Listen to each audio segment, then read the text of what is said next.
And here we go again.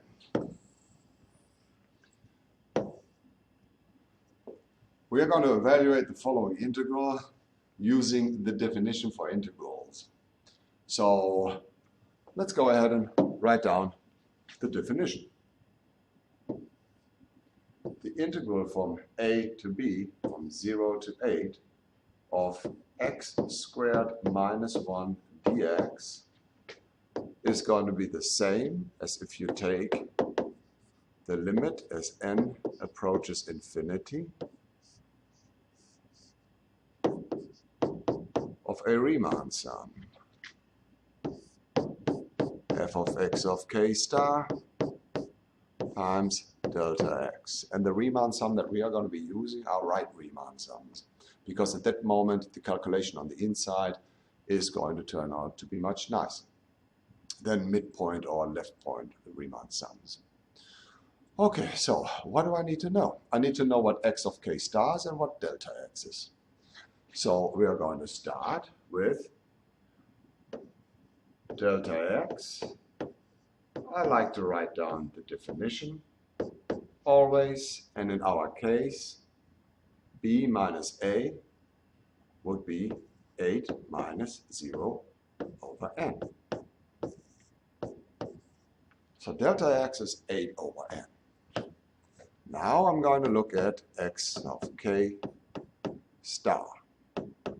Because we are using right Riemann sums, we are going to use a plus k times the distance, k times delta x. Now, a is 0 plus k times 8 over n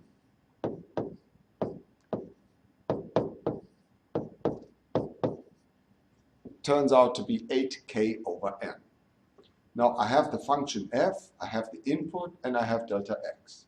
That means I have all three parts that I need to have in order to write down the limit definition of the sum, now specific. So here's what we need to do.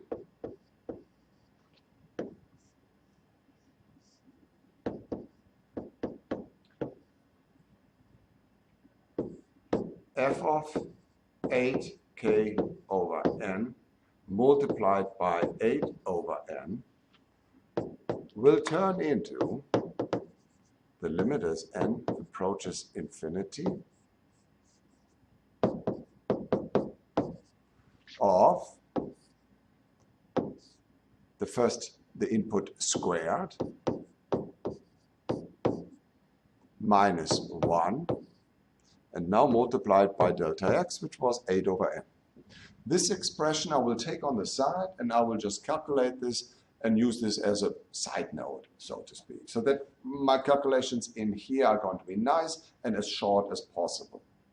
It is always important to write down as much information and detail as you need, but not writing down too much details so that you are confusing yourself and that it looks too complicated.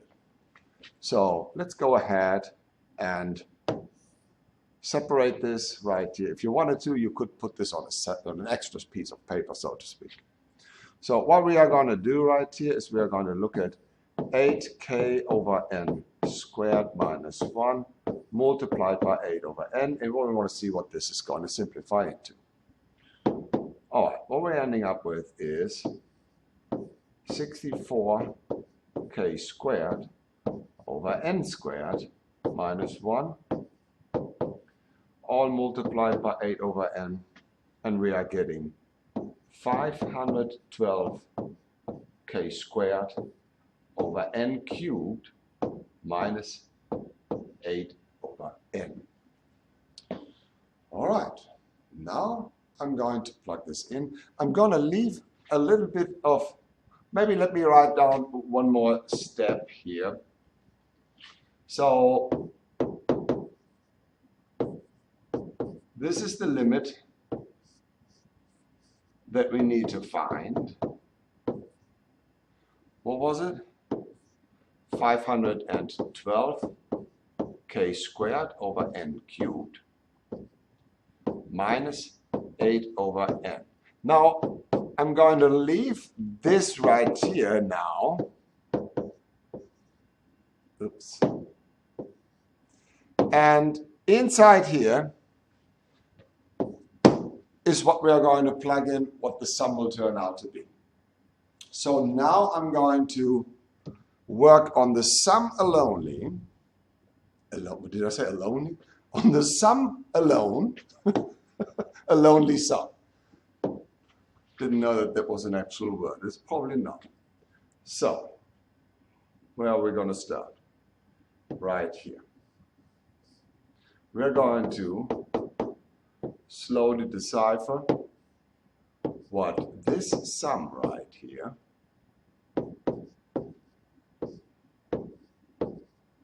is going to turn out to be. Now, in this particular case, because I don't know what n is, we have done some calculations where we knew what n was. In one of the examples, n was 75. But I can think about n as if it is a constant. And that means then that my constant rule are going to kick in, which says that the constant can come out of the sum as a factor. So first things first, I'm going to split my sum into two.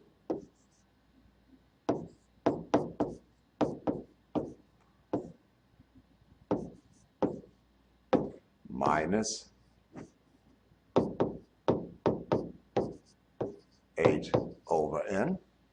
And now I'm going to be using the following two rules. Let me write them down over here.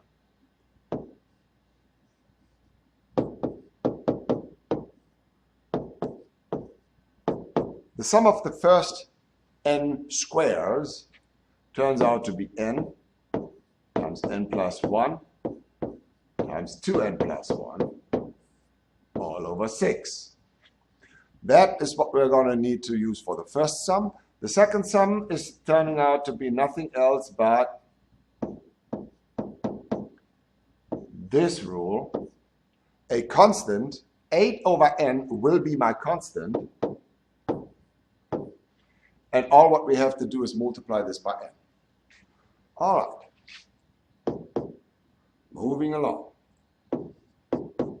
I will factor out the constant 512 over n cubed out of my first sum.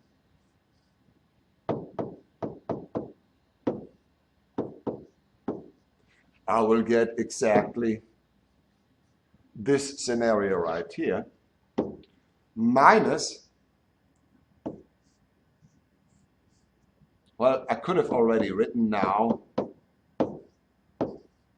8 over n times n. I'm going to do it in my next step. All right. Always keep it nice and clean. So,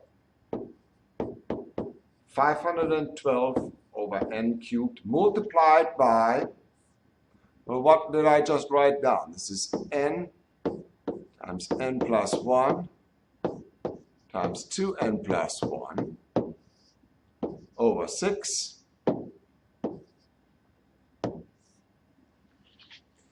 minus 8 over n multiplied by n. So that will just turn out to be 8. Now, before I multiply this out, I'm going to first simplify this as much as I can. 512 divided by 2, that would be 256 if I'm not mistaken. And this factor of n can go away, and I'm going to end up just with n squared. So let me write this down clean. Let's see. Let me write it down like this. 256 over 3 times n squared, and we are supposed to multiply this into n plus 1 times 2n plus 1. This we are going to, okay, let me actually even write that one down. n plus 1 times 2n plus 1. You multiply this out, you get 2n squared plus, let's see, 2n plus 1, and that will be 3n plus 1. That's what this is. 2n squared plus 3n plus 1 minus 8. All right, moving on. Multiplied by the first one, 256 times 2, that will be back 512. 512 over 3. The n squares are canceling out. My second term multiplied by 3, the 3n is canceling out, and I'm just ending up with 256 over n plus 256 over 3n squared. Minus 8. Or better, minus 24 over 3. So that I can actually combine my two constants. All right, one last time writing it down so that it's all complete. 512 minus 24, that's 488. Plus 256 over n plus 256 over 3n squared. Now this right here is what I will use in my limits. Oops, that's not what I intended to do here. Where's my keyboard?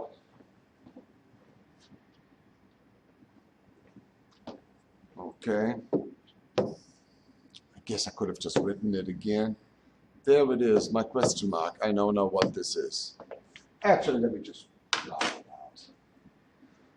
What did we say? 488 over 3 plus 256 over n minus or plus 256 over 3n squared. All right, well, what will that end up being if I now evaluate the limit as n approaches infinity? Well, the two terms in the back right here, they don't matter because they are going to go to 0. And my answer is 488 over 3.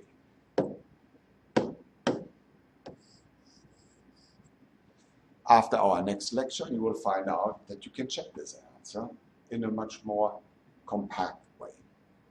All right, I hope that this helped. You guys have a good day.